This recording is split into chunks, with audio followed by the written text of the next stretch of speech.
Fala galera, está no ar mais um programa Fabiano Araújo Podcast e o nosso convidado de hoje, o cara é cantor, compositor, 11 músicas em novela, 4 músicas em filme. Meu irmão, o cara é da ginga, eu tô falando é dele, MC Coringa. E aí, Fabiano? Fala galera, tudo bem? Bom dia, boa tarde, boa noite, seja lá a hora que você estiver assistindo esse vídeo, é um prazer estar aqui com vocês. Pô, meu irmão, prazer é todo nosso, fica à vontade e vamos falar um monte de coisa bacana aí pra nossa audiência aí. Vambora. Tá bom? Então, Coringa, fazer a primeira pergunta aqui, como é que começou, cara? Você com 11 músicas em novela, 4 músicas em filme, como é que começou isso tudo, irmão? Porque não foi fácil, eu sei que não foi fácil. Como é que você teve esse tino? Pô, meu irmão, eu vou ser cantor. Cara, eu sempre fui um cara apaixonado pela música, pela TV, pelo rádio, desde criancinha. Minha mãe botava almoço pra mim e pra fazer eu comer ela ameaçava desligar a televisão e eu entrava em pânico. Eu era muito fissurado. Até hoje, se eu estiver assistindo uma parada e ficar muito compenetrado naquilo que eu tô assistindo ou ouvindo, você pode falar do meu lado, pode o mundo acabar lá fora, eu não tomo nem ciência. Então, desde criança eu via, né? Globo de Ouro, o Show de Calouros, Domingo no Parque, enfim, novelas com a minha mãe, e eu ficava ali, cara. Chegou a ver Chacrinha, não? Vi muito Cassino do Chacrinha, que revelou, né, inúmeras feras da música nacional. Popular brasileira. Né? E aí eu ficava apaixonado por aquilo, mas ainda até então como um mero espectador. Eu era uma criança de 5 anos de idade. E aí, cara, eu fui morar na Penha aos 7 anos de idade e eu começava, nos intervalos das peladas, a gente começava a batucar nos carros e fazer paródia com as músicas que eram sucesso. E aí chegou uma época de festa de rua, que aí um olhava e falava, pô, vamos montar umas duplas aí, cara, fazer igual acontece no funk. Pô, você canta com ele, eu canto com fulano, entre nós mesmos, nós nos organizávamos ali. Isso naquela época do rap, né? Na época do rap. Na época de Tafarel, o Elidu, né? Na época de RPC. O RPC. Na época de RPC, pra quem não sabe, cidade. RPC era como se fosse a FM o Dia hoje. Né? A FM o Dia depois. E aí, a gente ia pras festas de rua e pedia pra cantar. Só que a gente não tinha música nossa, a gente tinha as paródias que a gente fazia. Aí, pô, eu acho que a gente tem que começar a escrever música própria, porque senão fica ruim cantar paródia lá e tudo mais. E eu precisava de um apelido estranho pra poder começar uma dupla, né? Eu falava, pô, MC Fabinho é muito comum. Luiz, que é o meu nome composto, muito comum. MC Jesus, o nego vai achar que é brincadeira. É isso aí. Pô, por mais que seja o meu sobrenome. Não, eu tenho que... Pô, mas tinha um apelido que eu não gostava, Fabiano. Tinha um apelido que eu detestava. Eu saía na porrada com o outro na escola por causa desse apelido. E eu não gostava. Só que tudo tava me levando para esse apelido. Isso no apelido não veio ideia nenhuma, porque, ó, Claudinho, Bochecha. Claudinho Bochecha. Bochecha não é comum. É estranho, não é?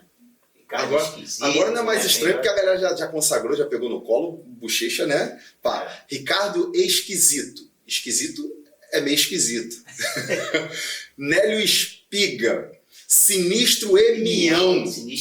Márcio e Goró. Pô, eu falei, tá. Tem que criar alguma coisa assim também sinistra. Vai lá, vai. Coringa mesmo, vai. Coringa. Era o apelido que eu detestava. E aí eu precisava de um apelido pro colega que ia cantar comigo. Aí eu inventei um tal de KT. Tal dupla era Coringa e KT.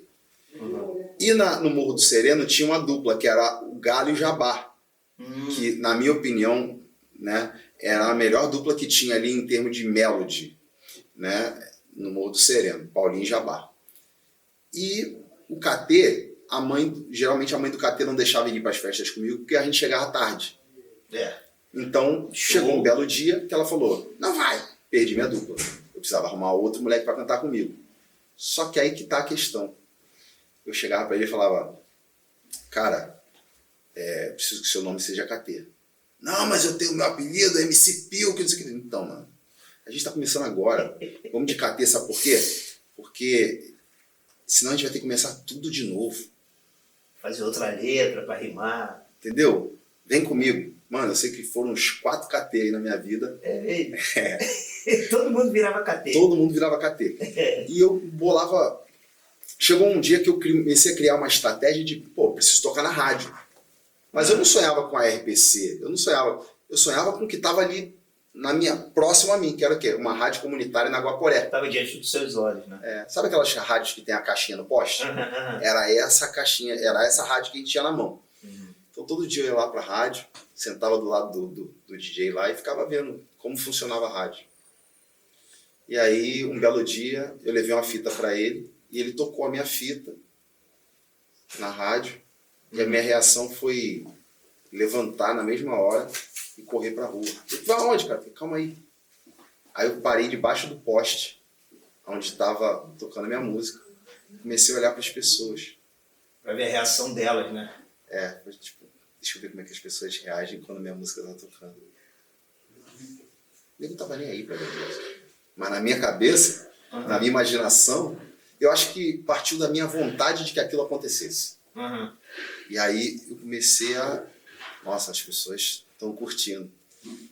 E ali eu fiquei feliz. Falei, nossa, minha música tocou numa rádio comunitária. Então o meu sonho era tocar na rádio comunitária. Eu não imaginei que anos depois a minha música fosse parar na rádio imprensa, na rádio popular. Eu não imaginei que um dia uma música minha fosse parar numa novela. Eu não imaginei, muito menos que mais de 10 músicas fossem tocar numa novela. Porque lá no Cassino do Chacrinha, quando eu assistia, eu via Djavan, que, teve inúmeras músicas em novela. Eu vi Tim Maia, que tinha inúmeras músicas em novela. Roupa Nova, Radiotáxi, enfim. Hit. Se a gente for parar agora para falar de quantas, né, Rita Lee... Nossa! Elba Ramalho, né? Verdade. Então, assim... Época boa. Época maravilhosa. Boa. E que eu fui muito impactado por tudo isso, né? Então, eu nunca imaginei que isso fosse acontecer comigo. Deus foi muito bom comigo, sabe? E aí, poxa, no outro dia me chamaram, Coringa, tu já assistiu o filme tal? Aí eu, não. Cara, tá lá, danada vem que vem, mano, filme O Concurso, assiste lá. Aí eu fui ver, eu achei que o nego tava me trollando, eu fui atrás do filme pra ver, mano. E não é que a música tava tocando no filme Concurso, e mó trechão da música, sabe? Mas eu falei, oi. Olhei pro céu e falei, o senhor não brinca, né? O senhor não manda recado. Muito obrigado mais uma vez. Eu achava que um raio não caía 2 vezes no mesmo lugar. Caiu mais de 10 e agora o senhor me contempla com um filme. Então, assim, não foi ainda como ator, tá, gente? Mas, assim, tô realizadíssimo, só gratidão. O que veio depois disso tem sido só bônus pra mim, sabe? É gratificante, né? Quando você batalha e depois você é reconhecido, assim, mano, não tem dinheiro que pague isso. Não tem preço. E, assim, eu sou filho adotivo, né? Então eu começo a dizer que eu venho tendo oportunidade na vida desde quando eu nasci com saúde, seguiu pelo fato da minha mãe biológica ter a consciência de que não tinha a mínima condição de me criar e me deu a uma família que tinha muita vontade de ter um filho e me abraçou e me deu tudo que eu precisava, né? Não foi fácil fazer com que essa família aceitasse eu trabalhar com funk. Mas, Coringa, por que você foi pro funk? Eu fui pro funk porque meu sonho era ter uma banda, justamente por ser impactado por esses artistas, e eu queria ter todos os instrumentos, mas meu pai não tinha condição de me dar. Mas peraí, para ter uma banda, todos os instrumentos, você ia tocar todos os instrumentos, igual o Outcast, no Hey Ha, em que o André 3000 canta, faz o back, toca a bateria, guitarra. Teria que ter os músicos ali para estar tocando. Teria que ter os músicos. E teria que pagar, é muito caro. Fica muito mais complexo do que a gente imagina, né? E aí, através do funk, eu vi que o funk, ele tem o poder de acolher esses jovens que não têm acesso a algo mais complexo. E eu vi que através de um Volt Mix, através de um Challenge, através de um ICT, eu podia cantar minhas paradas ali. Em cima daquela base e a coisa poderia acontecer. Né? E foi assim que aconteceu. Então, por mais que o funk não me dê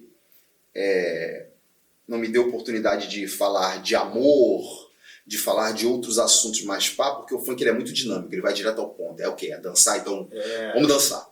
eu exploro as minhas influências, eu coloco para fora as minhas influências nas melodias. Eu falo de dança, mas eu uso bastante melodia, que são as minhas referências do passado e até do presente também, né? Porque eu também sofro influência de The Weeknd, de Bruno Mars, de Melim, né? de Black, Yves Meirelles, Sandra de Sá, Tim Maia, enfim. Porra, só gente fraca, né? Mas vem cá, e qual foi o teu primeiro sucesso, assim? Qual foi a primeira música que estourou, explodiu, assim? Tu falou, caramba, agora acho que o negócio vai andar. A primeira música que me projetou de verdade foi Pedala Robinho, no ano de 2005. Porra, essa música tocou muito. Muito. Pedala Robinho, pô, lembro, porra. Dancei muito isso aí. Deu muito pedala nos Pô, outros. muita pedalada nos outros. A primeira música tocou em 1996, mas era um sucesso só ali nos bailes no Rio de Janeiro. Só local. Só local, porque eu fui lançado pela equipe Disco Dance. Mandar até um grande abraço pro Serginho Pitbull. Serginho, Pitbull, Disco Dance. Isso. E aí, mas foi pra você ver, 96 a parada começou no Rio de Janeiro, primeira música na rádio, no CD, o Melhor da Rádio Imprensa Volume 2, mas só em 2005 foi que a gente lançou uma música que realmente pegou uma proporção maior, que foi o Pedala Robinho. Foi nível nacional. Nível nacional, que o Tubarão pegou e falou, tem que fazer uma música. Tubarão. Tuba? O Tutuba, sou eu mesmo. E aí ele falou, faz uma música pros anões do pânico, falando de Pedala Robinho, porque eles dão um tapa na cabeça dos outros, isso aqui vai estourar, eu vou levar pra galera lá. Ele pegou a música, levou pros caras, os caras botaram no programa. O pânico tava estourado. Nossa. Nessa época aí, pô. Irmão, você não tem noção. Foi a primeira vez que eu saí do Rio de Janeiro pra fazer um show.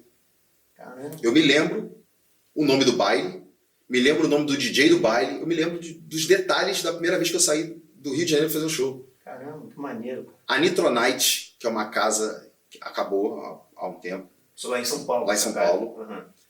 O DJ residente lá era o DJ Piu Piu, né? E até uma história engraçada é que eu fui fazer uma festa lá esse ano eu acho, numa casa de festas, que agora é uma casa de festas, né? E aí, quando eu olhei pro palco assim, eu olhei pra fachada e falei, isso aqui me é muito familiar, cara. Nossa, não tô lembro alguma coisa. Me lembra alguma coisa. Aí entrei na casa, pô, isso aqui me é familiar, não sei, mas... Quando eu vi o DJ, o Piu Piu, aí eu falei, aí, mano, cheguei, tu não é o DJ Piu Piu? Ele, pô, sou eu mesmo, cara, eu te vi ali, pá, não sei o que, eu falei, conheço esse cara de algum lugar, eu falei, irmão... Aí mostrei pra ele, eu todo arrepiado, eu falei, eu tô na Nitronite. Quando eu vi o Piu Piu, eu falei, já sei onde eu tô. Eu tô na primeira casa que eu fiz fora do Rio de Janeiro. Primeiro show que você fez fora. Primeiro show. E tinha dado uma merda do cara, você não faz ideia. Por quê? Os caras da casa queriam contratar os caras do Pedala Robinho. Bem, o termo é esse, tá? Os caras do Pedala Robinho. Foram lá e contrataram uma dupla que tinha uma música chamada Pedala Robinho. No dia do show, o maluco fala assim, soltaram o flyer, irmão, não sou esse moleque aí não. Os caras que tocam no Pânico, pá, não sei o quê, não são esses caras aí não, mano. Vai dar problema. Contrataram os caras errados. Contrataram os caras errados. Aí, acho que era Paquito, o cara da casa lá, acho que era Paquito. Ele pegou e mandou um cara e falou assim, Ferrugem, vai no Rio de Janeiro agora, acha esses moleque. Pô, tá, beleza, me passa o contato. Não tem contato não. Tá aqui a passagem aérea, vai pro Rio e acha esses caras. Dá teu jeito lá, irmão. No dia do evento, irmão. Caraca, meu Deus do céu. Aí os caras rodaram o Rio de Janeiro, acharam a gente. Coringa e Sandanado. A gente empolgado, pá, aceitamos um cachezinho lá e pá, fomos pra São Paulo. Chegou lá, o nego queria bater no moleque, aí eu falei, pô, qual é, mano? O moleque não tem culpa, mano. Pô. Os caras foram contratados errado, mas os moleques têm o direito de ter uma música chamada Pedala Robinho. Quantas músicas não tem com o mesmo nome? Até porque tava muito... Né, é um assunto em pauta em evidência. Então todo mundo... Quantos compositores não fizeram Pedala Robinho? Nós fomos agraciados, né, de ter a oportunidade de tocar no Pânico. Com certeza. Né? E aí, eu lembro que tudo se resolveu, mandaram os moleques embora de volta. a gente fez um showzaço lá, e de lá pra cá, de 2005 pra cá, eu digo que ali em São Paulo eu aprendi a fazer um show nível Brasil de funk, sabe? Foi uma escola maravilhosa pra mim. Praticamente a gente não fazia outro lugar do Brasil a não ser São Paulo, naquela época. Então o Pedala Robin ele foi o pontapé inicial. Pontapé inicial para o Brasil. Assim. O Brasil. Brasil e para o mundo, digamos. Porque na época nós não chegamos a sair do Brasil, mas muitas propostas pintaram para a gente poder fazer show fora do Brasil. Porque o Robinho estava indo acho que foi pro Real Madrid. Ele foi lá para fora. Acho que foi pro Real Madrid. Ele foi lá para fora e aí a música em evidência e todo mundo cantando Pedala Robinho. E ele dava aqueles pedaladas dele, né? Só que eu acho que o escritório na época meio que segurou a gente de sair. Porque assim, tu tá fazendo uma receita legal aqui, você acaba saindo e você perde essa receita, né, cara? Você deixa de ganhar aqui um valor legal para ir lá só por status.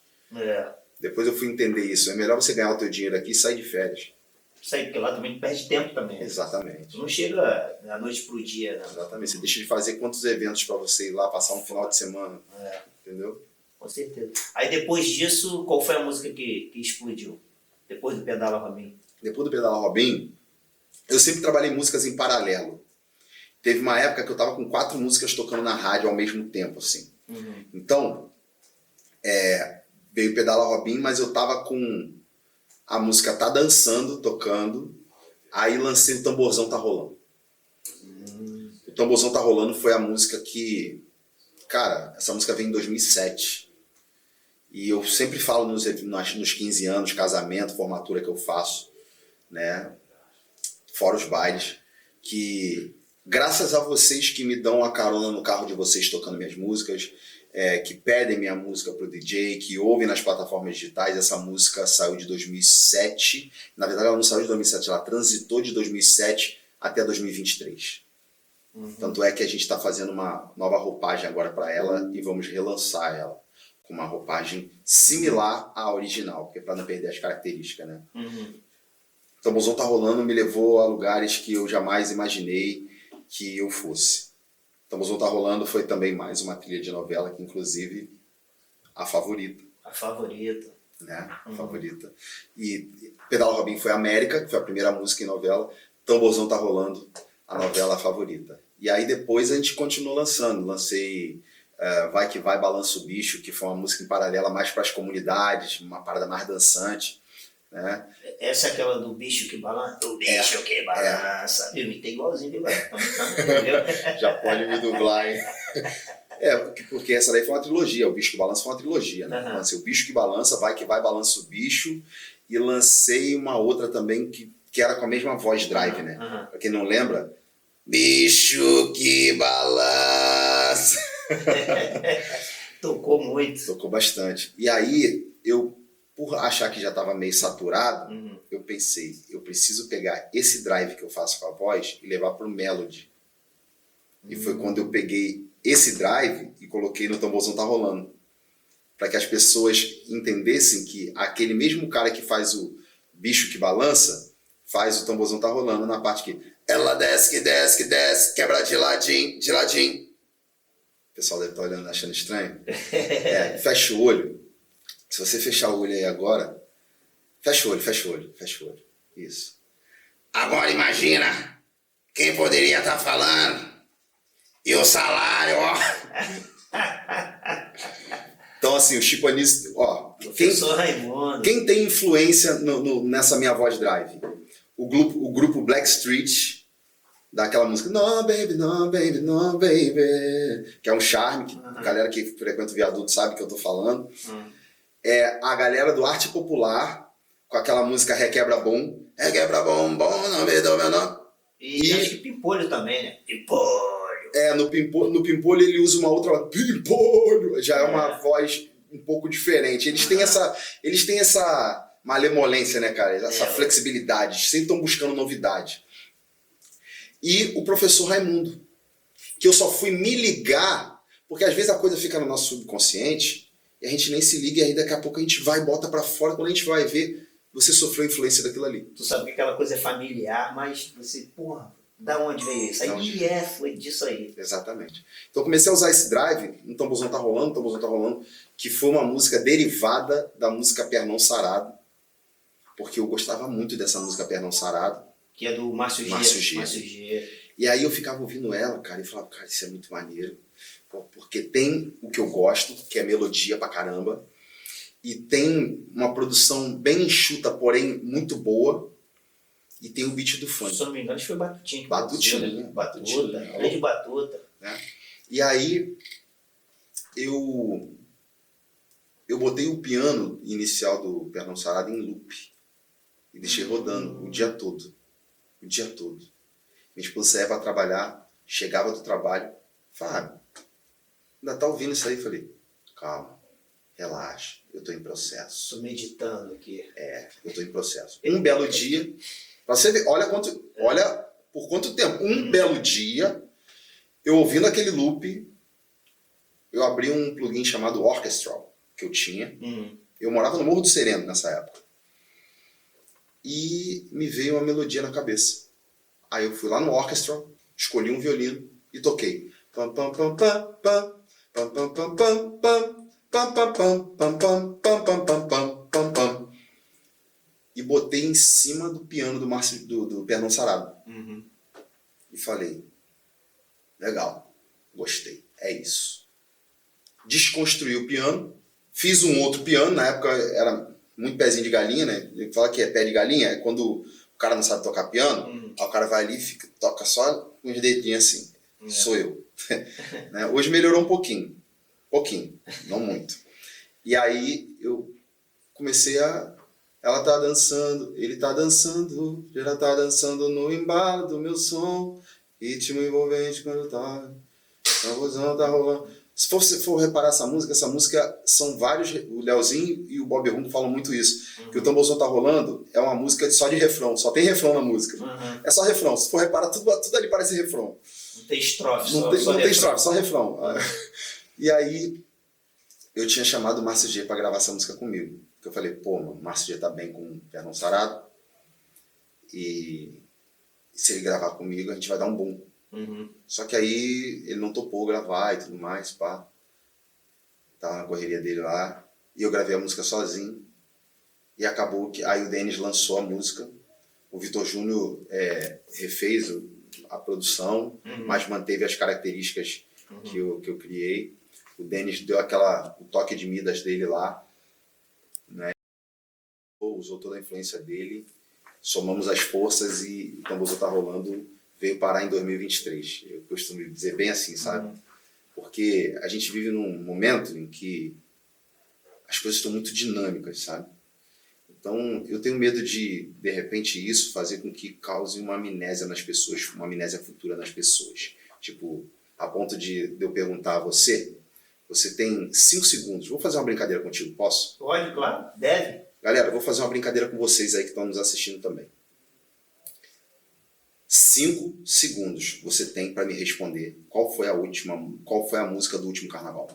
Tempo. 1, último carnaval, 2, rapaz. 3, 4, 5. Complicado. E aí? Eu sei porque eu fiz essa brincadeira ontem com um colega meu. A última música do carnaval, eu não vou saber falar o nome. Eu vou falar o nome do cantor, que se tornou maior do que a música. Foi o Léo Santana, né? Mas o nome da música? Zona de Perigo. Zona de Perigo. Mas é difícil você lembrar. Porque junto com a Zona de Perigo aconteceu muita coisa. E assim, hoje já tem mais 30 músicas no hype. Então a coisa está muito dinâmica. Tá dinâmico demais, mudou tudo. Você imagina se eu te fizer essa pergunta daqui a 3 anos, 5 anos? Mas e se eu te perguntar uma música que marcou a sua infância quando você sentava no meio-fio para trocar resenha com seus amigos? Uma música que você lembre, que você, depois da pelada, se sentava assim, vocês ficavam cantarolando, ou que te marcou numa festa de rua. Provavelmente você vai me falar umas 10. Claro. Tá ligado? Então eu tenho meio que... Eu sou muito feliz de ver a galera cantando O Tamborzão Tá Rolando. Não só músicas minhas também não, tá? Porque me pediram, na última festa de 15 anos que a gente fez, a menina pediu Garota Nota 100, cara.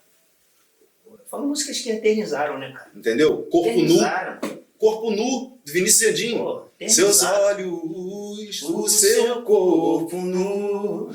Pô, é um convite pra dançar, ritmo de amar. Comecei a te gostar na Ilha do Sol, com barulhos do mar. Mano, já era, ficou. Entendeu? Ela tá aí, tá em 2023. Assim como várias outras músicas estão em 2023, como músicas, antes de eu pensar em ser cantor, estão aí em 2023 e são regravadas por grandes artistas até hoje, né? Então, eu sou muito feliz de o Tamborzão tá rolando, tá aí no ano de 2023 e até por isso que a gente vai relançar ela. São músicas que não morrem, cara. Não morrem nunca. Músicas suas, do MC Marcinho, dessa galera não morre. Por exemplo, uma música que, porra, você cantar hoje, pra essa geração de hoje, você for num baile, se você subir no palco e cantar, eu só quero ser feliz, todo mundo canta, todo mano. Mundo canta. Pô, todo mundo canta. Quando começa aquele pontinho do Tudo é Festa, o nego cai pra dentro. Mano, o nego grita. Isso é maravilhoso. Virou clássico. Aí, ó. Dança, mexe, não faz esse biquinho. Pô, todo mundo responde, sabe? É glamurosa, todo mundo responde. Pô, Jonathan da nova geração. Eu sou o Jonathan da nova geração. Mano, todo mundo canta. Músicas que eternizaram, irmão. Viraram clássicos. Viraram clássicos. Clássicos do funk. E aí as pessoas, de repente, alguma pessoa pode estar se perguntando, mas o Coringa, você não... E aí, você não... Isso é uma crítica às músicas de hoje? Não. Existem músicas maravilhosas que eu curto também. Uhum. Mas existem músicas que passam rápido, que caem no esquecimento. Não, hoje tá assim, cara. Hoje mudou. A gente tá em outra geração. Antigamente eu lembro que tinha música, ficava um ano, meu irmão. A música na rádio tocando um ano. O artista lançava um LP, aquele LP ali ficava 5 anos. Porra. Aí por semestre ele lançava uma, ou por ano ele lançava uma música, no outro ano ele pegava outra faixa do mesmo disco e trabalhava. Né? Hoje não, você tem que fazer uma música já pensando em outra, já, pô, não, tem história, mas tem que já pensar outra melhor do que essa. É isso aí. É isso aí. Porque tá tudo muito rápido. Cara, Fabiano, os caras vão pro estúdio, produzem 15 músicas. E depois eles vão ver ali das 15 qual que tá melhor e lança essa. Mas se por acaso, dentro daquele projeto, surgir um azarão aqui por fora, já fura a fila e já lança a segunda, que é aquela que nem tava no planejamento. Agora, tem os pós e os contra, né? Tem. Tipo assim, antigamente eu lembro que você tinha que ficar refém. Ou de uma equipe de som, ou de alguma empresa. Sim. Antigamente tinha lá o Furacão 2000, tinha o Marlboro, tinha... Então, se você não fechasse ali com eles ali, você não tocava, mano. E não tocava mesmo. Era difícil. Para você ir por outro caminho, era difícil, você sabe. Então, muito difícil. Você ficar preso. Hoje não. Hoje tá mais flex, mas vou te falar. Tá mais livre. Você tem YouTube, tem redes sociais. Verdade. Tem isso de bom. Mas aquele lance da música tocar 6 meses, 1 ano, acabou. Acabou, já era. Acabou. É mais um motivo que eu tenho para agradecer a Deus, sabe? Dentro disso que você está falando, é mais um motivo para eu agradecer a Deus, porque apesar de ter esse, digamos, vamos brincar aqui com uma analogia, lado A e lado B, que é uma analogia que envolve também... Baile de galera. Né, baile de galera. Eu sempre consegui transitar entre os dois, sem problema nenhum. Por quê? Os DJs da Furacão eram meus amigos. Uhum. Os DJs da Big Mix eram meus amigos. Os DJs das equipes de sons eram meus amigos. Eram não, são. E isso me ajudou bastante. Sabia fazer ali, né? Cara, mas na rádio a Furacão não vai tocar porque a música é editada no Marlboro. Mas no baile ia tocar.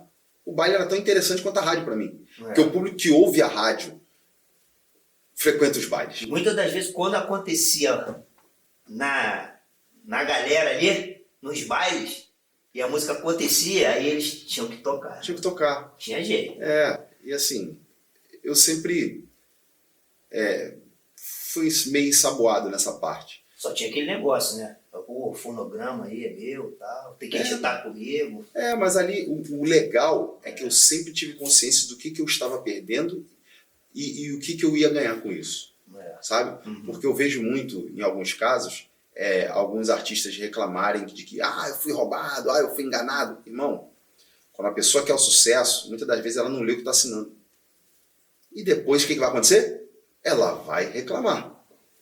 Mas e naquele momento em que ela queria fama, em que ela queria sucesso? Por que ela não leu aquele contrato? Por que ela não levou aquele contrato com um advogado? Advogado, isso aí. Entendeu? Então é muito fácil. Então, naquele momento em que eu negociava meus fonogramas e as minhas edições, eu sabia exatamente aonde eu poderia perder e aonde eu queria chegar. Porque às vezes... Tem uma perda e um ganho. Tem. Agora, se você não sabe tirar proveito daquilo ali, então você só perdeu. Né? Porque você tocou na Furacão, ou tocou no Marlboro, ou tocou no Dennis, para dizer que tocou, mas tu vai ficar em casa esperando o telefone tocar? Para vir show? Não. Você vai ficar esperando as coisas caírem do céu? Não, você tem que ir à luta. A luta continua. Isso aí. Não é porque tocou na rádio, que tocou no baile, que tá tudo certo. Já tá tudo legal, Não é pra achar bonito. Agora é que começa o negócio. Aí o game começa, isso aí. Isso aí começa o game.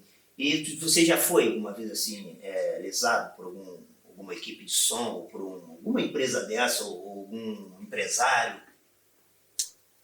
Cara, eu não me vejo lesado. Porque quando eu vejo o erro onde está, eu me pergunto, e aí, vale pagar esse preço ou não? Se eu achar que não vale, eu levanto, peço licença, agradeço e vou embora. E tá tudo certo. Entendeu? Tu já estava entrando ali, já sabendo. Já sabendo. Vou citar um exemplo. Um belo dia, o Batutinha, os estúdios da Furacão estavam sendo construídos, estava na fase final. Eu lembro dessa época aí. Né? Lá cheguei lá no Silvinho, lá. Irajá, né? O tio Silvio. Isso. E aí, o Batutinha me pegou pela mão, me apresentou toda a estrutura e falou, cara, você... Cara, o que tem teu avô? Ele, não, você tem que vir trabalhar com a gente. Eu tô falando assim porque o Batutinha é gago, tá, gente? Ele, por ser nosso amigo, a gente tem a liberdade de brincar. Batuta, tá em Portugal, Batuta. Beijo pra você, meu parceiro. Tô chegando aí, tá? Já gravei com o Batuta já, gravei lá no Marlboro, né? Porque ele trabalhava no Marlboro, e depois gravei com ele lá na Furacão. Na Furacão. Eu fui cantor de funk, rapaz. Tá pensando o quê? Esconde o jogo. Não a nível coringa, mas tentei. E aí, chegou um dia que eu fui a uma reunião com o Rômulo para ser contratado como produtor da Furacão. Eu ia ser o auxiliar do Batutinha lá nos estúdios. Ele estava querendo te contratar para você ser produtor. Porque eu lembro que uma época você estava produzindo os magrinhos, tu estava com uma mão boa, produzindo todo mundo. Eu lembro dessa época. Sim. E aí, tem muita gente aí muita coisa que eu produzi aí, mas que muita gente não sabe, porque eu prestava às vezes serviço, eu vendia o fonograma e tudo mais, enfim.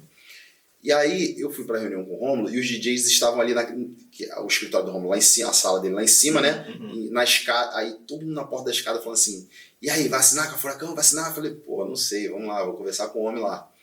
E aí fui para a reunião com o Rômulo. Chegou lá na reunião, o Rômulo... Ô, meu filho, você está com a mão boa, a gente gosta muito das suas produções, a gente gosta muito do teu som, você como cantor, a gente, queria ver aí para você vir para cá, cara. Falta o que para você vir para cá? Aí ele queria me contratar como produtor. Falava do comboio? Do comboio, o comboio. Eu gostava quando ele falava assim, sabadão, todos os caminhos te levam ao baile do... Era assim mesmo. E aí, ele falou que ele queria me contratar como produtor musical e como artista. Só que, mano, eu tava com 3 músicas na rua, bem pra caramba. Muito bem. Tava batendo. Tava batendo, firme. E aí, eu esperei ele falar. E aí eu falei pra ele, Romulo, você não sabe quanto eu esperei por esse dia. De verdade. Só que eu te agradeço imensamente pela oportunidade que você está me dando, mas infelizmente eu não tenho como me prender a um estúdio hoje. A gente está com 3 músicas na rua bem, a gente está com uma agenda de shows o meu processo criativo depende muito dos meus dias de semana e eu não posso dedicar ele a outra coisa. Eu preciso focar na minha carreira. Aí ele, ô, fulana, chama lá o Loureiro, chama o Loureiro. Aí veio o Loureiro. Ô, Loureiro. Loureiro era o braço direito dele. Era o braço, era quem mandava soltar e mandava prender. Ô, Loureiro, tira as músicas lá do Coringa, lá da programação lá.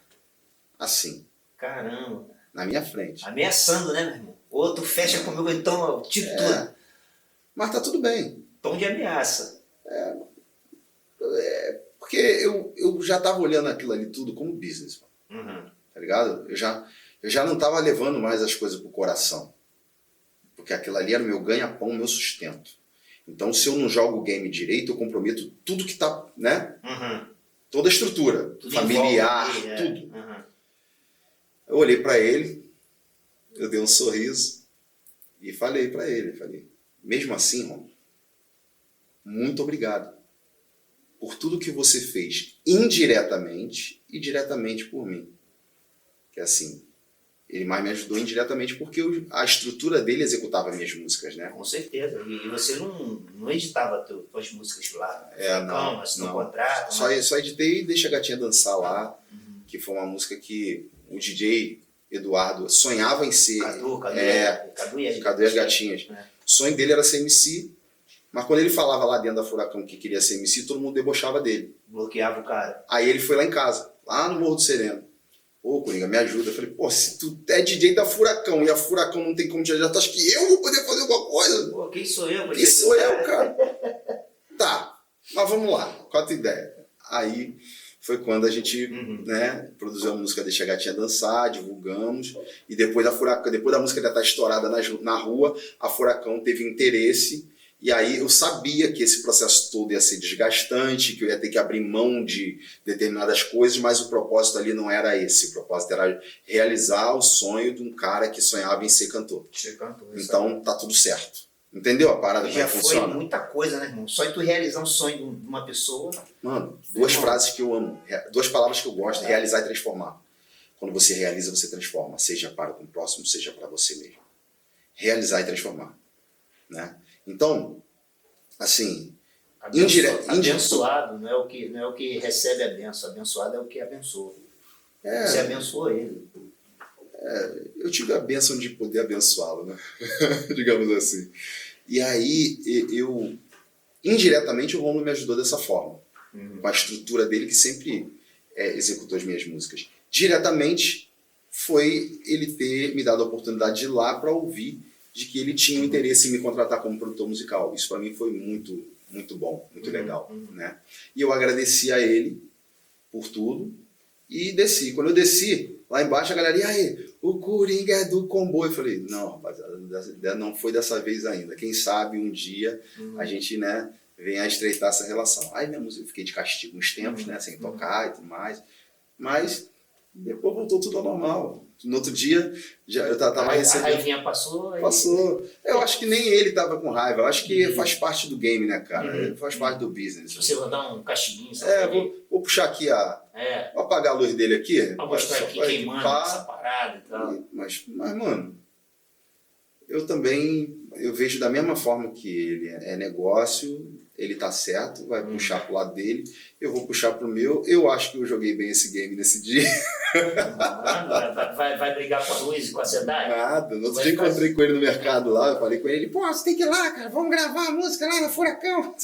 Falei, vambora, pô, estamos aí vendo aí a possibilidade disso acontecer. E o grande lance é esse, cara, você não fecha a porta com ninguém, cara, porque, não, mas hoje a gente tem, eu vejo muito isso acontecer, mas hoje a gente não depende de ninguém, porque tem as plataformas digitais e tem a internet.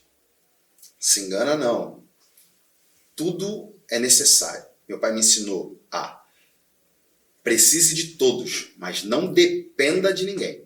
Isso aí. É diferente, precisar e depender, certo? Se você puder ter todas as portas abertas, é melhor. Exatamente. Afinal de contas, é muito legal você ir na internet e ver os seus números de Spotify bem, no Deezer, no Apple Music, no Amazon, seja onde for. Mas também é muito legal você ligar a rádio e ouvir tua música tocando, ver as pessoas pedindo a sua música. Isso é bom pra caramba. Então, se você tem todos os braços, todos os tentáculos a teu favor, que assim seja. Com certeza. Para mim, a rádio é tão importante quanto a TV, que também é um complemento da internet, e por aí vai. Eu quero me tornar o mais completo que eu conseguir, pô. Tá doido? Com certeza. E era você mesmo que produzia suas músicas? Uma grande parte delas, sim. Por exemplo, Tamborzão Tá Rolando é produção minha, porém é produção do Denis com o Vitor Júnior também, porque eu comecei a ideia e ele lapidou lá e deu o toque de midagem dele. Kika Kika no Calcanhar, produção minha. Danada Vem Que Vem, produção minha. Pô, legal, cara. Deixa a Gatinha Dançar, produção minha. Mas o que? Dança Sensual, produção do Denis com o Vitor Júnior, essa eu não me meti. Pô, só fera, hein? Vitor Júnior. Não. Eu lembro dele quando ele tinha um estúdio lá em São Gonçalo. Já gravei lá também com ele. Era ele e o Robson Leandro. Então. O Robson Leandro fazia a bateria eletrônica e ele fazia os arranjos. Você não sabe. Nossa, tu falou uma parada, cara. Lembrei, né? E era longe, tá, meu irmão? Era na última rua, era uma subida, né? Uma rua de subida, na última casa, assim, do lado esquerdo. Não, você não sabe. Lá pra dentro de São Gonçalo. A música de 1996, nessa época, você sabe que os expoentes do funk era Claudinho Bochecha, que inclusive... Márcio Goró, lembro que na época ele estava produzindo Márcio Goró. Porque o Márcio Goró assinou com a mesma gravadora. Era a Universal Music. Tem gente que anda falando por aí que é o pioneiro da música pop, né, de ter tratado o funk como pop, não sei o que lá. Mas a gente não pode esquecer que antes disso, lá nos anos 90, Claudinho Bochecha botou banda. Claudinho Bochecha lançou várias músicas que transitavam entre o funk e o pop. Entendeu? Então, eu aproveitar a oportunidade que a gente está tendo aqui de falar para muita gente e lembrar que é importante o papel que fazem hoje, darem continuidade a esse trabalho, mas não assumam protagonismos que não são seus. Vamos dar os méritos a quem tem méritos. Honra quem tem honra. Né? O pop, ele inspirou a muitos artistas que pontuaram na cena. Claudinho Bochecha estenderam o funk, não vou falar saíram do funk não. Eles criaram a extensão do funk para o pop. Tanto é que o Hiroshi, lembra do Hiroshi? Que é teclado ali, né? Que depois virou produtor do Lulu Santos, né? É o maestro lá da banda do Lulu Santos. E aí sim, Claudinho Bochecha tomou. Então, em 1996, quando eu fiz a minha primeira dupla, Coringa e Paulinho, que aí foi o único que não foi KT, né, porque ele já tinha, era Paulinho Jabá, lembra lá no início? Já tinha um nomezinho lá pra dupla dele. O bairro já conhecia. Aí juntou eu e Paulinho, aí arrumamos um empresário, que era o taxista, que era o Ednei, que Deus tenha. Essas histórias são maneiras, né? O Ednei, o Silvio Dávila lembra do Ednei. Um taxista que deixava de ganhar sua diária para ir pro Beco do Sardinha com a gente. Beco do Sardinha? Cara, tu tocou lá no fundo Você que começou, você que começou. Lá no centro da cidade, eu lembro do Beco do Sardinha. Lá no centro da cidade. E aí o Dinei abdicava da sua diária como taxista, que o carro não era nem dele, era do pai dele. O pai dele alugava o carro para ele. E aí o pai dele nesse dia levou a gente lá em São Gonçalo. Mas só levou e deixou a gente lá. A gente juntou R$600 em 1996. Depois você bota na internet aí. Era muito dinheiro. O que dava para fazer com R$600 em 1996? Aí você depois deixa nos comentários aí se era um bom dinheiro. Então a gente foi para lá só com os R$600 para pagar a produção. Meu Deus. Aí o horário combinado era 10 horas da manhã. Demora. Nós chegamos lá 8h30 da manhã. O pai do Dinei deixou a gente, seu Laerte, que Deus o tenha também, deixou a gente lá. Só com um cafezinho da manhã, só? Só com café da manhã e fomos embora. Mano, deu meio-dia, deu 1h da tarde, deu 2h. A gente não tinha nem começado ainda. Quando foi umas 6 horas da tarde, o Robson Leandro percebeu alguma coisa. Os caras estão essa hora sem comer nada, né? Esses moleques não têm o dinheiro para comer. Esses moleques vieram só com o dinheiro da produção. O Robson disfarçou. Foi lá embaixo. Voltou com 3 cachorro-quentes e um tangue para fazer um suco. Aí... Deu aquela forrada. E a gente gravou a voz guia. Eu fui sair do estúdio 3 horas da manhã. Caraca. Sem dinheiro de passagem para voltar. E aí desce eu, Dinei e Paulinho com um CD e a fita DAT. Porque o DJ Toquito... Não tinha MD nessa época? Não, MD não, DAT. Não, DAT. DAT E fita. Fita cassete. A gente comprava aquelas fitas mais baixo de ferro, baixo de quente. E aí... Fita virgem? Fita virgem. Pra gravar.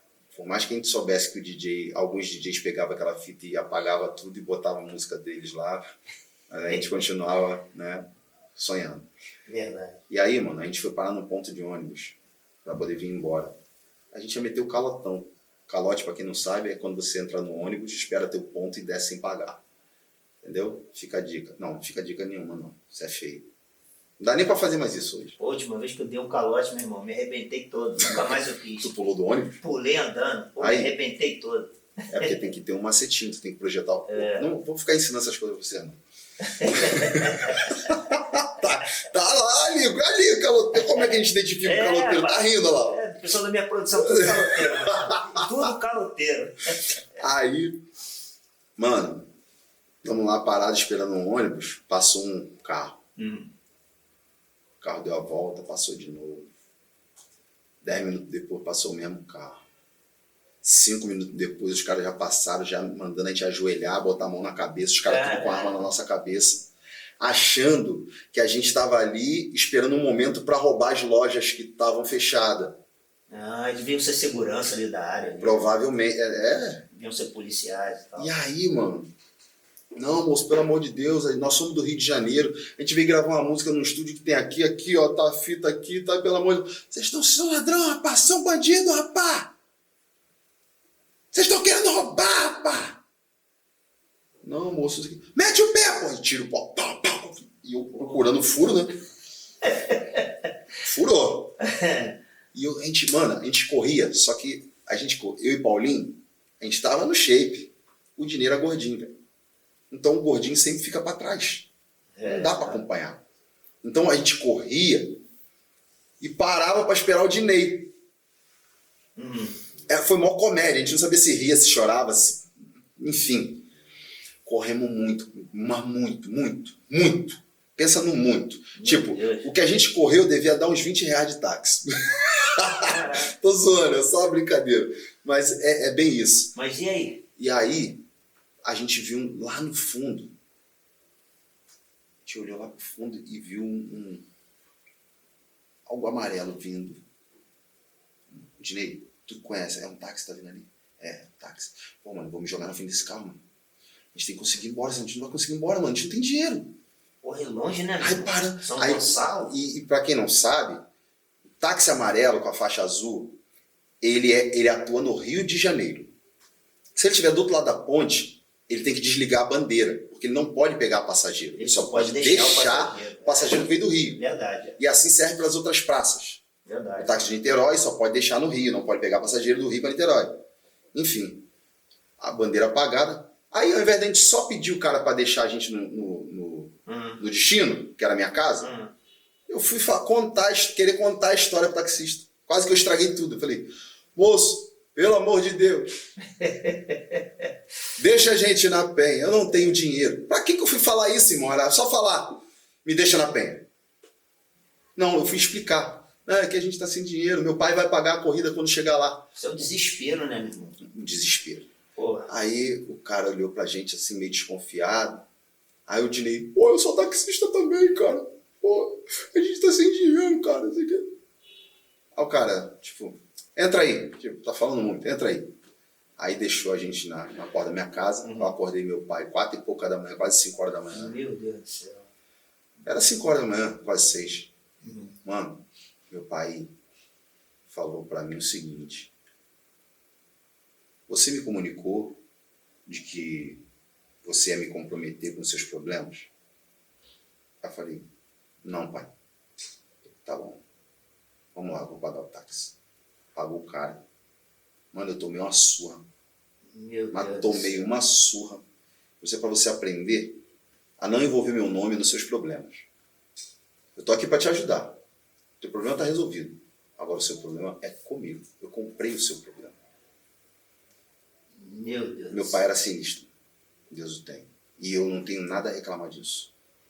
Eu apanhei muito também do meu pai. Mano, mas eu não tenho nada a reclamar do meu pai. Eu lembro que meu pai me chamava no assovio.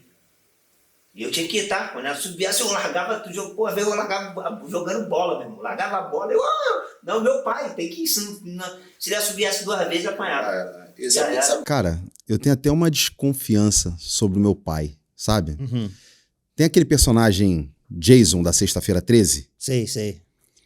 Eu desconfio, não tenho certeza não, eu desconfio que meu pai era o Jason. É mesmo? Tenho uma séria desconfiança. Por quê, cara? Vocês estão achando que é sacanagem, né? Não. Vou explicar por quê. Eu ficava jogando bola ali na Rua Crato, e aí eu chegava lá de manhã. Isso lá na Penha. Na Penha. E tinha uma regra lá em casa. Uhum. E era uma regra muito severa. Se o almoço era servido meio-dia, se eu chegasse 1h01, eu não almoçava. Caramba. O lanche era até às 4. Se eu passasse das 4 horas da tarde, eu perdi o lanche. O pai era bem rígido, né, mano? Muito. Se eu passasse das 9, eu não jantava. E eu não tava nem aí. Eu começava a pelada às 9 da manhã e só voltava pra casa às 11 horas da noite.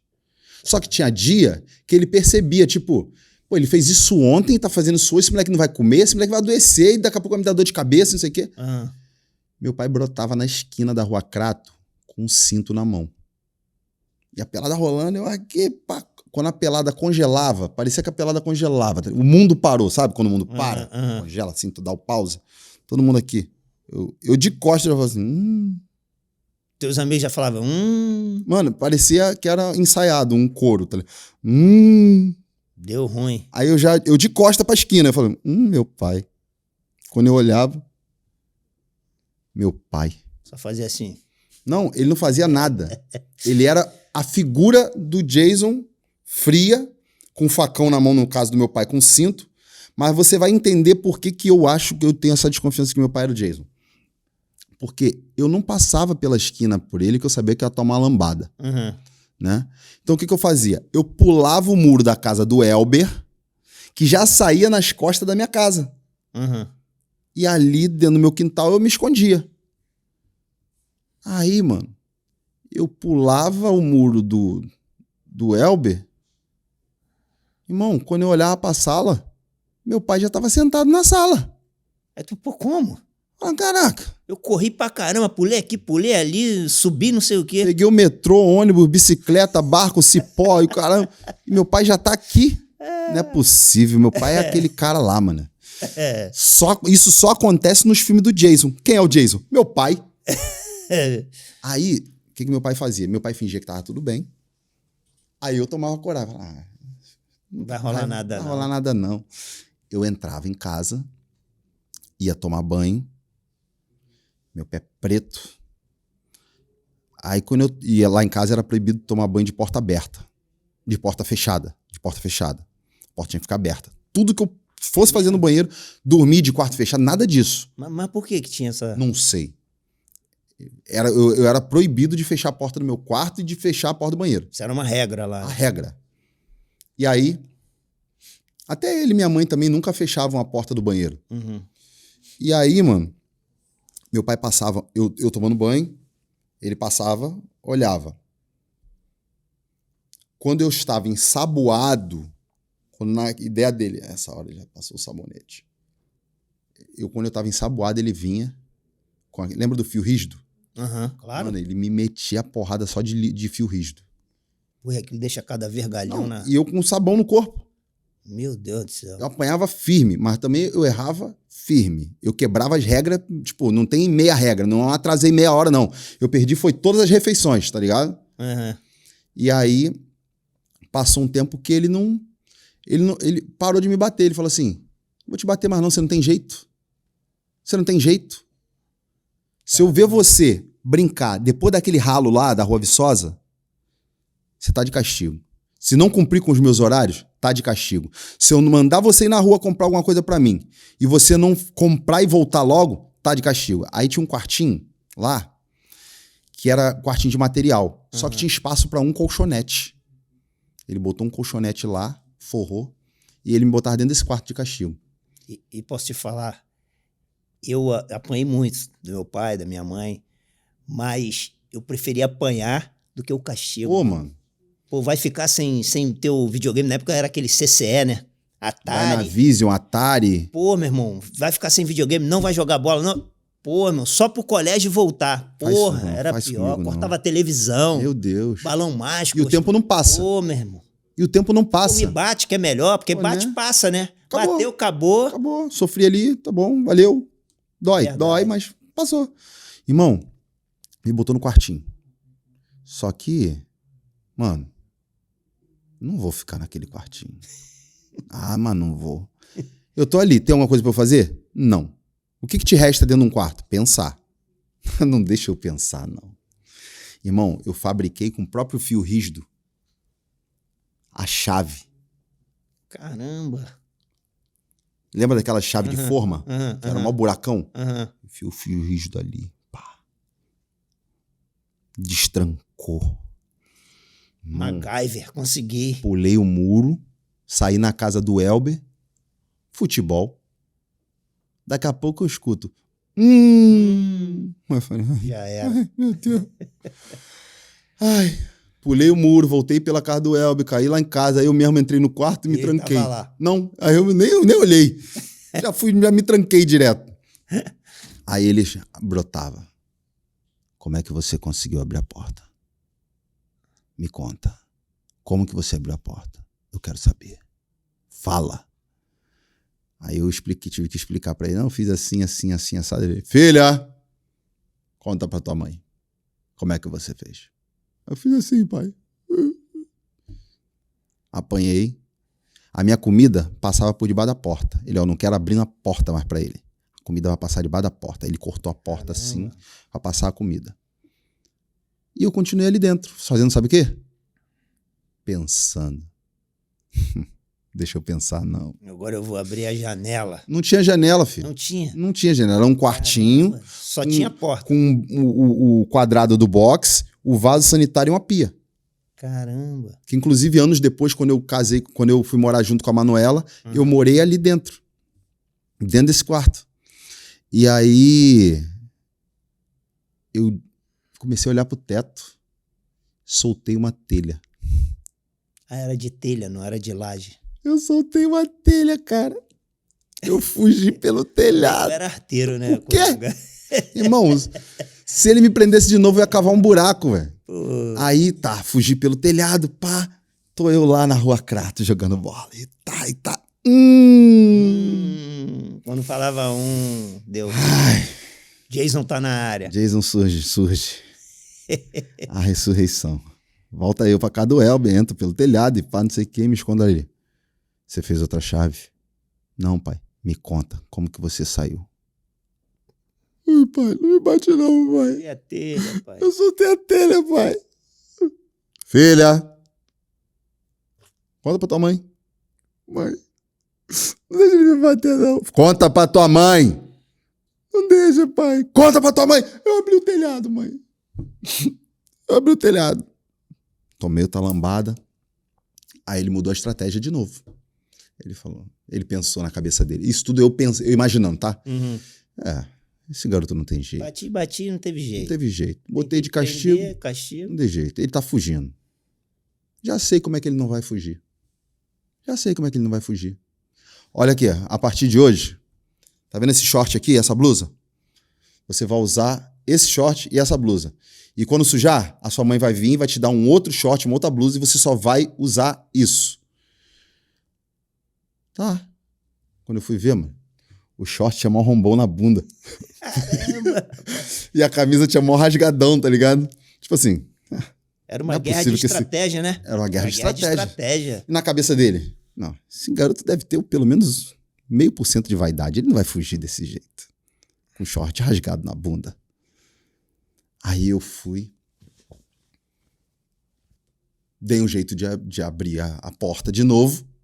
Dessa vez eu peguei um ferrinho, fiz uma forcinha, que aí afasta a lingueta, pá, a porta abriu de boa. E eu não tinha pensado nisso antes. Aí eu fui e botei o short. Um buraco virado pra... Falei, e se eu virar pra frente? Não, se eu virar pra frente não vai rolar, não. Vai ser aqui mesmo. Tava eu, lá na Rua Crato, jogando bola. Um buracão. Com um maior buracão no short, camisa rasgada. Mas aí o que eu fiz? Eu amarrei a blusa. Ali em cima do short. Pra dar uma tapeada. Uma de chavada. Até que, de repente... Aí eu falei, não, desisto. Parei. E aí eu comecei a tentar dar uma melhorada e mostrar que eu tinha que, na verdade, conquistar a confiança dele. Aí eu mudei. Aí quem mudou a estratégia fui eu. Falei, não, cara, eu já entendi o medo do meu pai. Você para e se coloca no lugar de um casal que adotou uma criança que tem que todo ano prestar conta dessa criança para os juizados menores. Pô, a responsabilidade é grande. Entendeu?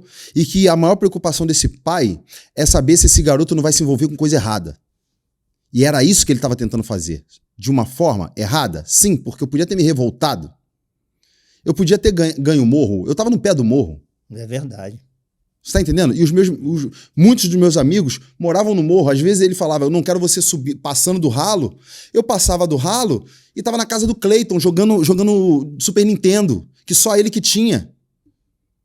E meu pai imaginando 1000 coisas. E eu tinha que conquistar a confiança dele. Eu tenho o maior orgulho, eu não tenho nada contra. Eu acho que cada um tem que curtir sua onda mesmo. Se tu gosta, vai lá, bebe uma cerveja, faz o que você tiver que fazer. Pronto, o problema é teu.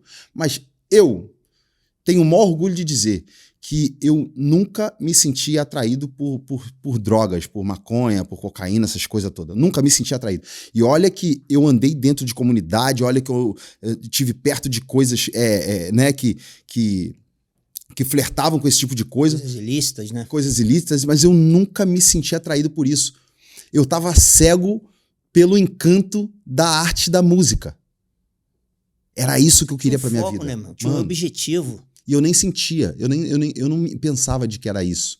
Então, quando eu conto a minha história, um pouco da minha história, por onde eu passo, eu digo que se eu tivesse que começar tudo de novo hoje, eu sentiria de repente a dor. Porque eu olho para trás e falo, nossa, eu passei por isso? Que isso, eu era maluco. Mas na época, nem doeu, cara.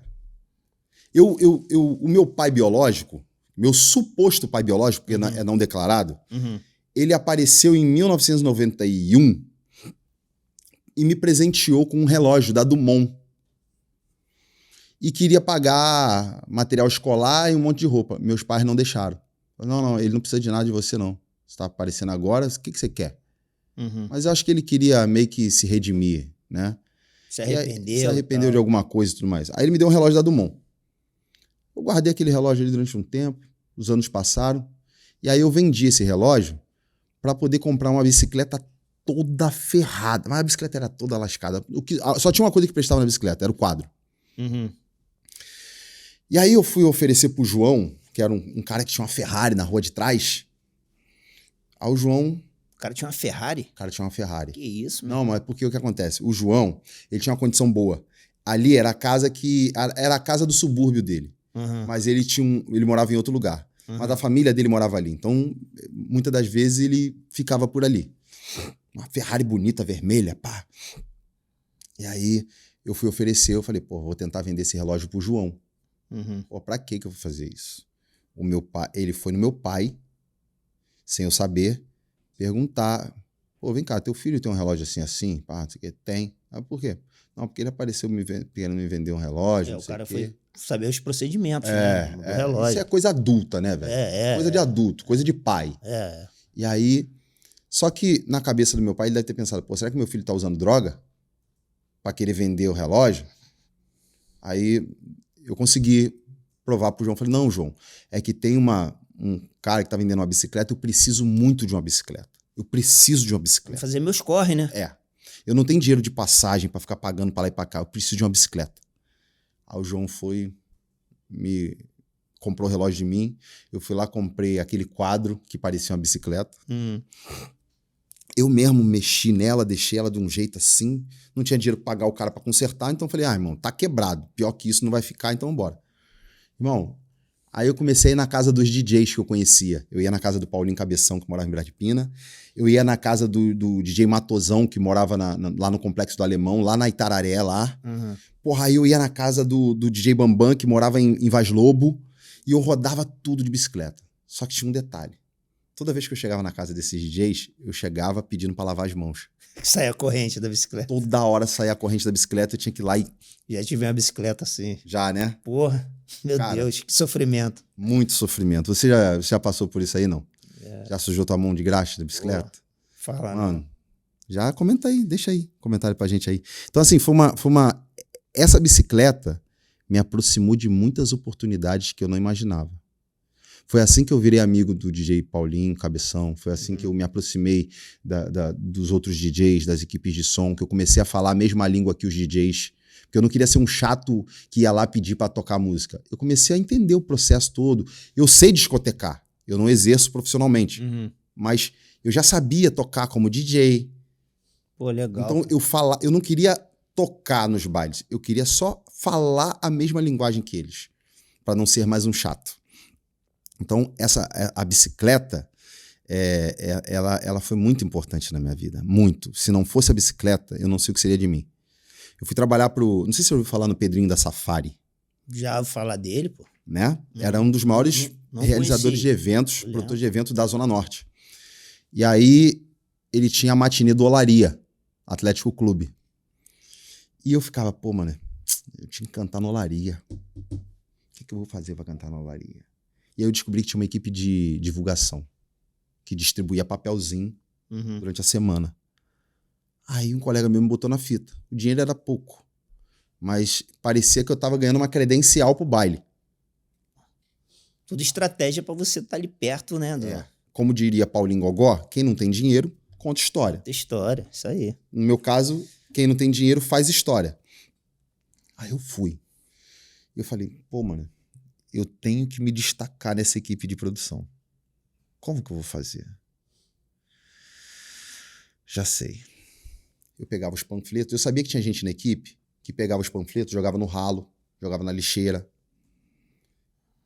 E às vezes eu pegava os que nego jogava fora e juntava com os meus. Porque aquilo pra mim era um ouro. Eu chegava nas portas das escolas, tipo, em horário de entrada e saída.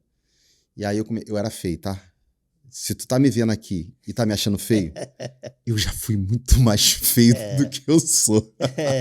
Você não faz ideia. Eu era um pauzinho de vira-tripa, mano. E aí, mesmo assim, eu era ousado. Eu chegava nas minas, e aí, beleza? Pá. Pô, vai ter a matinê do Olaria. Tá afim de não? Pô, aqui, ó. Só que na Isso cabeça... nas meninas lá do colégio. Das escolas. Das escolas. Ali no IAPI da Penha, no entorno do Olaria todinho, até às vezes nos bairros vizinhos, né? Em Ramos. E aí, quando eu falava dessa forma com a mina dá a entender que você tá dando um ingresso. Mas eu não tô dando um ingresso, eu tô dando um flyer. E no flyer não vem dizendo que é ingresso.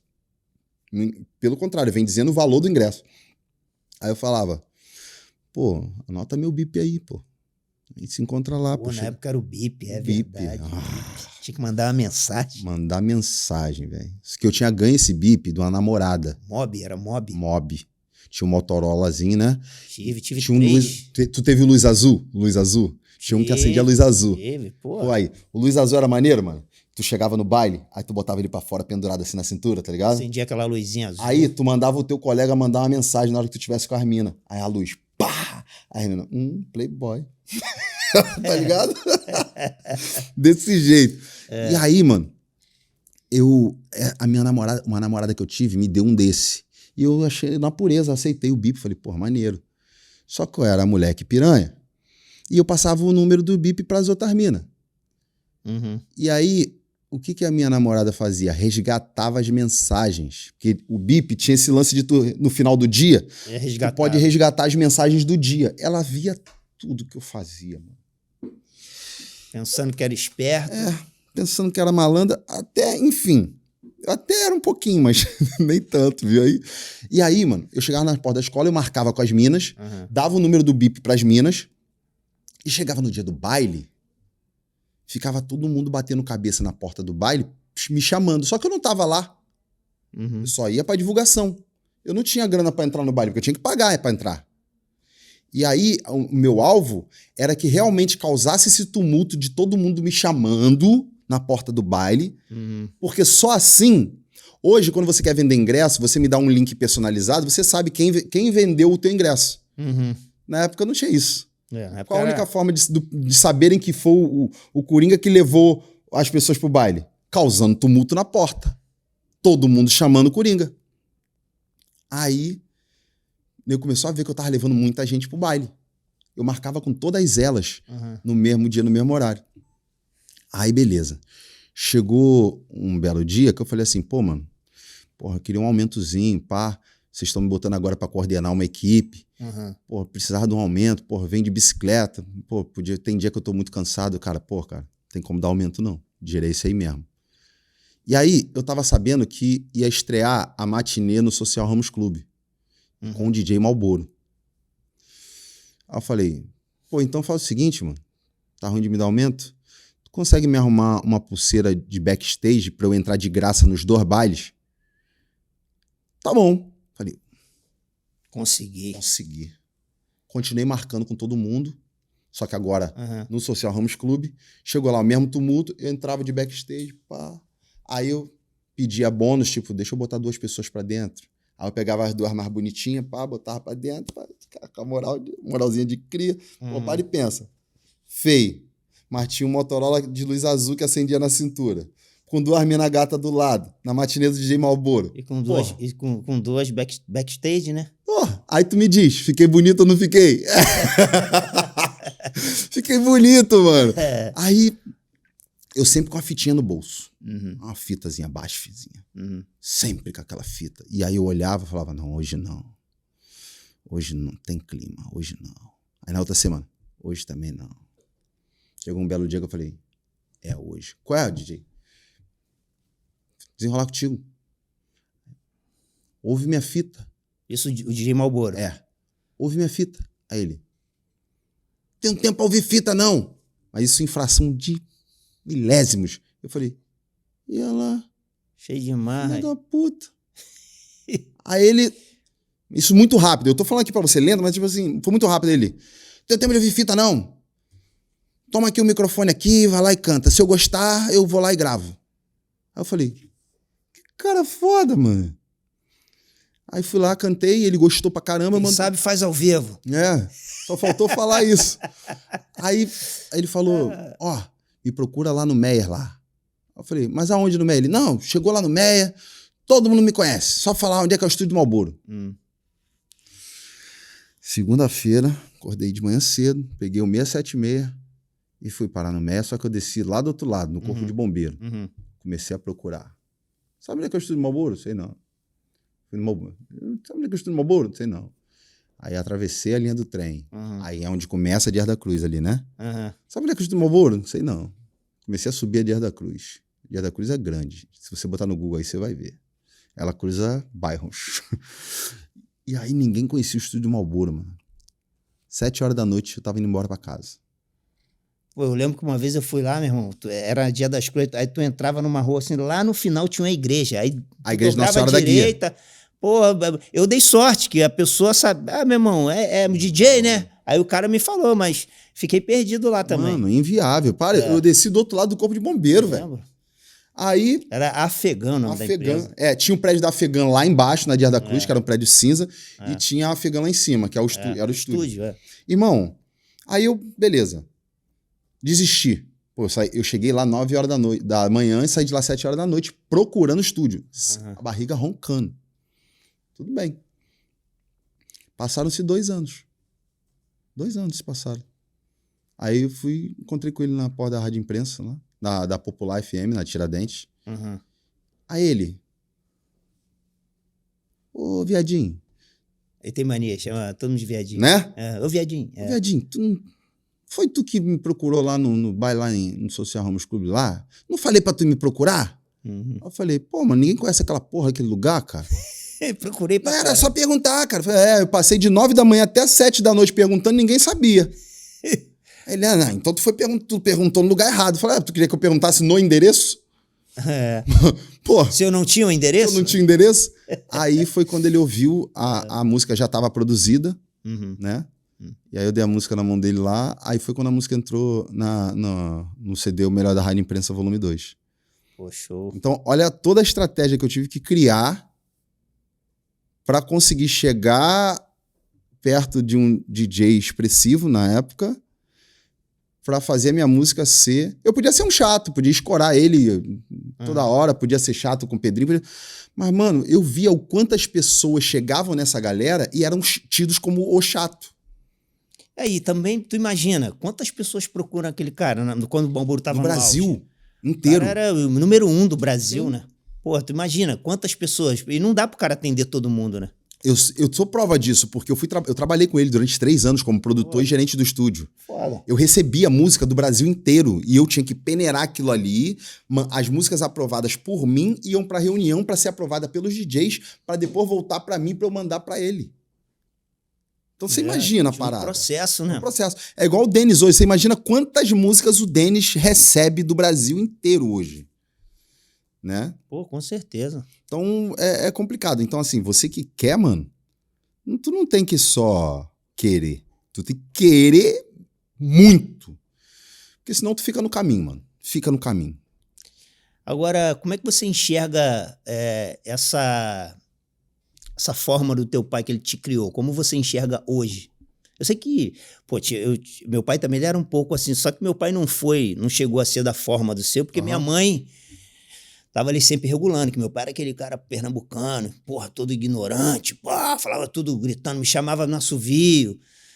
E minha mãe, calma, não é assim. Minha mãe moderava ali o negócio, senão eu acho que seria até pior. É. Mas eu agradeço hoje os meus pais, da forma que eles me criaram.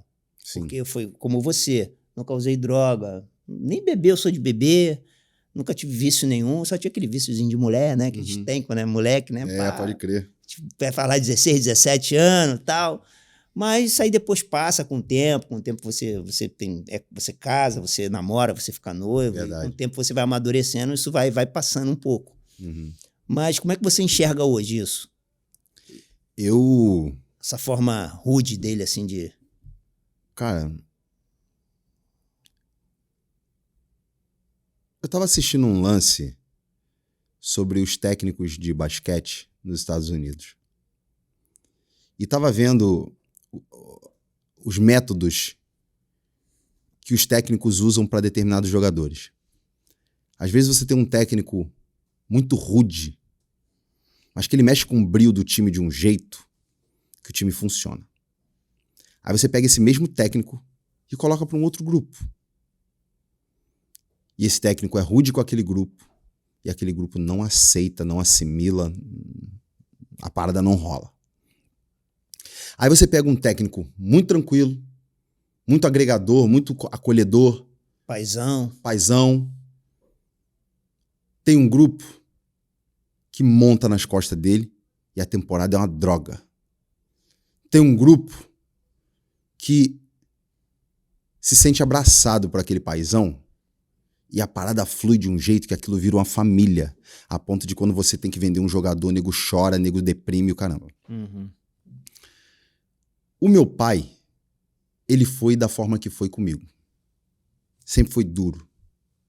Até o último momento dele, da forma dele, e que eu sou muito grato por ter estado do lado dele quando ele realmente permitiu que eu pudesse estar do lado dele, ele foi muito rígido. Ele poderia ter me causado um efeito totalmente o contrário. Eu poderia ter me revoltado, cara. Não faltou oportunidade. Eu trabalho com funk, mano. Eu transitei nos melhores e nos piores lugares que você imaginar. Eu conheci pessoas que... Enfim.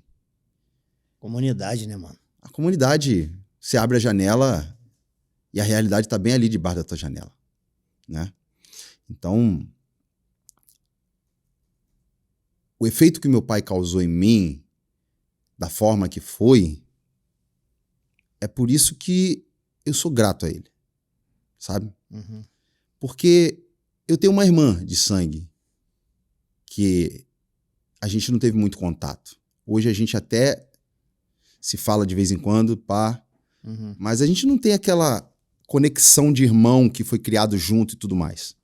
Então, na minha mente fica, filho, eu vou te preparar para um mundo em que você vai estar sozinho.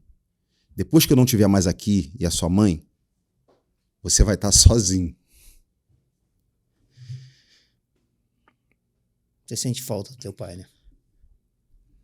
Muita falta. Ele sempre foi um baiano muito forte.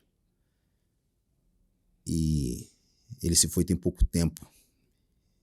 E minha mãe se foi 6 meses depois dele. E eu digo que a Rua Viçosa nunca mais vai ser a mesma para mim. Por mais que às vezes a gente veja um amigo ou outro se mudar e trabalhar, ou outros morrerem e tudo mais, a Rua Viçosa continua sendo a Rua Viçosa. Mas quando o meu Jason não estava mais ali, e a minha mãe, então ficou um buraco muito grande para mim na Rua Viçosa, né? Então, na minha mente fica assim, eu vou te preparar para um mundo, você vai estar sozinho em breve. E esse mundo não aceita desaforo. Esse mundo bate de mão fechada. E muitas das vezes com soco em inglês. Então, eu tô te preparando para ele. Eu não sou teu amigo, eu sou teu pai.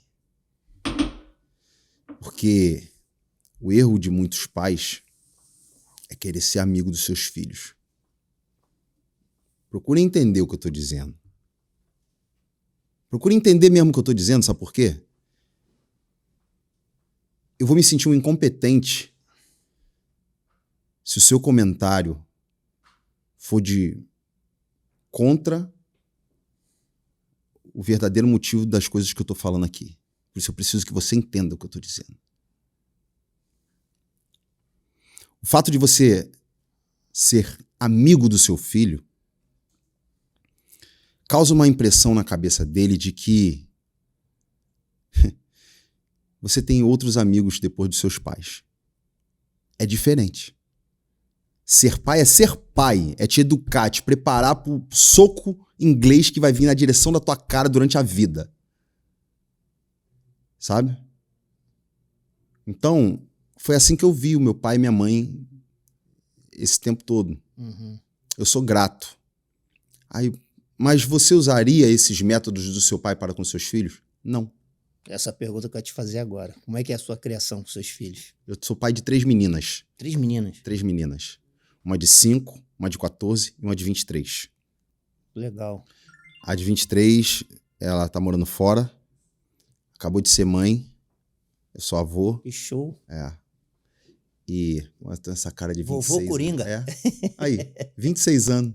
27.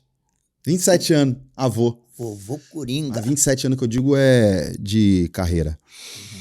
E aí, por ser pai de 3 meninas, não sei se é por conta disso, porém, quando eu dou bronca nelas, o meu olhar, a minha expressão, a minha fala são duras. São bem rígidas. Não sei se porque eu ainda trago isso do meu pai, ou se porque eu acho que elas têm que entender que não tá rolando brincadeira naquela hora. Sabe? Mas bater, acho que não funciona. Não, e hoje tá tudo diferente, né, irmão?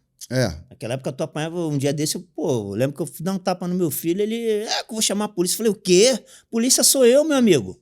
Polícia não vai pagar tuas contas, não vai, quando você estiver na pior... E o papo é esse mesmo, tá? Sou eu, tá? E o papo é esse mesmo. Lado. Então hoje tá diferente. Tá diferente, mas posso te falar? Vai continuar tendo que ser o que tem que ser.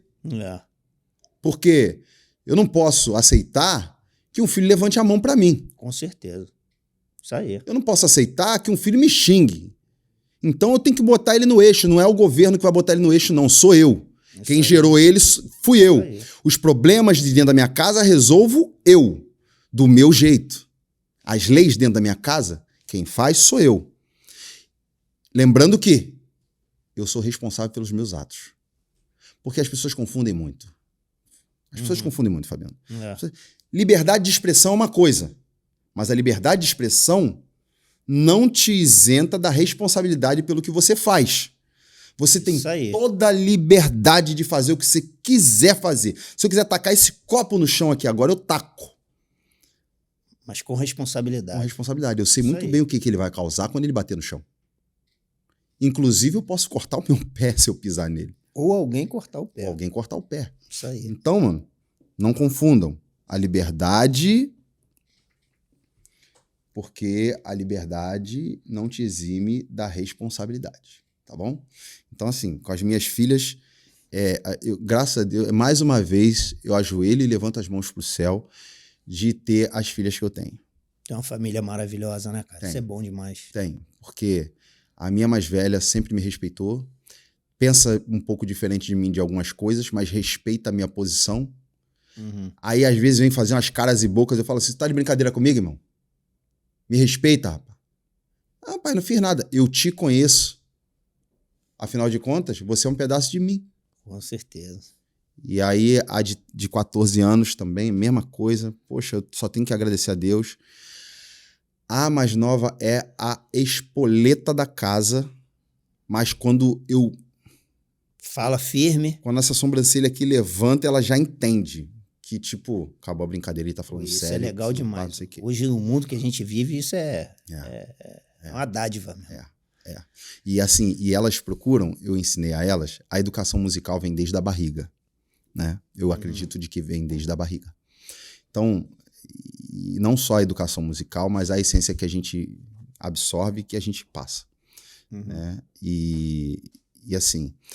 Eu ensinei elas a buscar a origem das coisas. Claro, você também não vai puxar o fio da blusa até lá o final, né? Há 1500 anos antes de Cristo. Não precisa ser assim. Mas, por exemplo, ela ouve esses funk de hoje. A pequenininha também tá ouvindo umas paradas aí. Mas a pequenininha já sabe, tipo, ouviu uma parada ali, uma palavra para ela. Essa não pode, né, pai? Pô, isso é legal demais. Aí o que você acha? Eu também quero saber até onde ela vai, né? O que você acha lá? Eu acho que não pode, não. Aí, tipo, tem uma cena de beijo na televisão. Ela já tampa o olho. Que legal. Eu acho isso muito legal. Que maneiro. E até a de 14, às vezes, quando é uma cena mais apimentada, ela se retira da sala, ela vai pro celular. Pai, e aí, como é que... Ela volta, olha... É educação, né? Educação dos pais. E aí, ela busca a origem, tipo... Música, ela ouve as músicas de hoje, mas ela ouve músicas dos anos 70, dos anos 80, dos anos 90. No outro dia, a Ana passou o dia inteiro, a de 14, passou o dia inteiro ouvindo Tim Maia. Aí, no outro dia, ela tava ouvindo o dia inteiro Bee Gees. Aí no outro dia ela estava comparando o trabalho que o Bruno Mars fala. Pai, eu reparei que o Bruno Mars e o The Weeknd, eles são referência, eles têm como referência a sonoridade de Michael Jackson com Prince, com não sei quem, com não sei que lá, o Little Richard. Aí eu falei, quem? Ela, Little Richard. Eu, tu foi no Little Richard? Legal, James Brown, pá. Então, elas vão buscar a origem das coisas. E por incrível que pareça, as três são estudiosas. As três são assim, cara. Pô, que legal, cara. As três são assim. Então, para e pensa. Pô, você é um cara... moleque que nasceu com saúde. Tá iluminado, irmão. Um moleque que foi adotado por uma família que me deu tudo que eu precisava. Um moleque que tem a família que pediu a Deus. Um moleque que emplacou mais de 10 músicas em novela. Um moleque que, porra, tem porta aberta, você não tem o que falar de mim na rua. Realmente me falaram muito bem de você. Quando eu tava pensando em te trazer aqui no programa... Pô, Obrigado. Só falando coisas boas de você. A gente não vai agradar a todos, eu tenho essa consciência. Claro. Jesus agradou. Nem agradou a todos. Foi perfeito. Exatamente. E assim, claro, uma coisa muito importante que vocês precisam observar na vida de vocês é que em algumas vezes, não são todas as vezes, em algumas vezes, você não vai ser querido por algumas pessoas. Por um simples fato. Pelo fato delas tentarem se dar bem em cima de você e não conseguir. Então, como diz um ditado antigo, na boca de quem presta não vale nada. Com certeza. Bem, nosso programa já está chegando ao final e a gente tem aqui um quadrozinho aqui no finalzinho que eu faço, que é um bate-volta. Certo.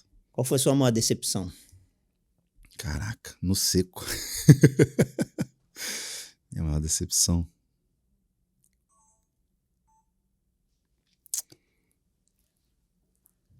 Ah, cara. Não é bem uma decepção. Não, sabe? Tá vendo a dificuldade que eu tenho de lembrar de alguma decepção? Eu tenho só uma tristeza de não ter conseguido ter nascido um pouquinho antes e ter começado essa carreira antes para ter pisado no palco do Cassino do Chacrinha. Legal. E esse teu maior sonho? Eu acho que eu já realizei sonhos até que eu não sonhei. Então, vamos botar aqui que no meu último suspiro de vida, eu olhar para trás e falar, venci. Porque eu não curto muito a frase, a favela venceu. Me desculpa. Eu não curto muito essa frase, a favela venceu. Eu costumo dizer que a favela tá na luta. Sempre na luta. O favelado tá sempre na luta. A gente vai vencendo uma batalha e outra, mas a luta... Então, no último suspiro, eu vou olhar para trás e vou falar, eu venci. O que significa família para você? Família é onde você recarrega as suas energias, onde você procura deixar as suas melhores referências, porque depois que você partir, elas vão continuar propagando o seu nome e os seus exemplos até o final da vida delas e assim vai. Se hoje fosse o seu último dia de vida, o que você falaria assim pro teu público, pro Brasil? Pode falar para a câmera.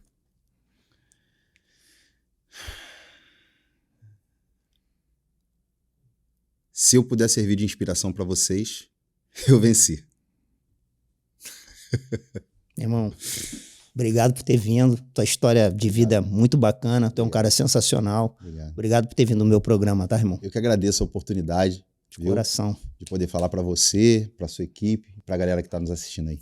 Agora vamos terminar aí com a tua música. Qual a tua música aí que você gosta, assim? Tua música de sucesso. Tem sempre aquela que a gente fala, porra, essa eu gosto pra caramba. Ah, eu gosto... Aí pra galera aí, vamos terminar o programa já nesse clima aí. O tamborzão tá rolando e as minas vão descendo até o chão, até o chão. Tamborzão rolando solto e as minas vão descendo até o chão, ao som do tamborzão. Sabe por quê? Ela tá dançando, ele tá dançando, geral tá dançando no embalo do meu som. Ritmo envolvente quando toca, geral sente o tamborzão. Valeu, galera. Até o próximo programa. Obrigado. Show.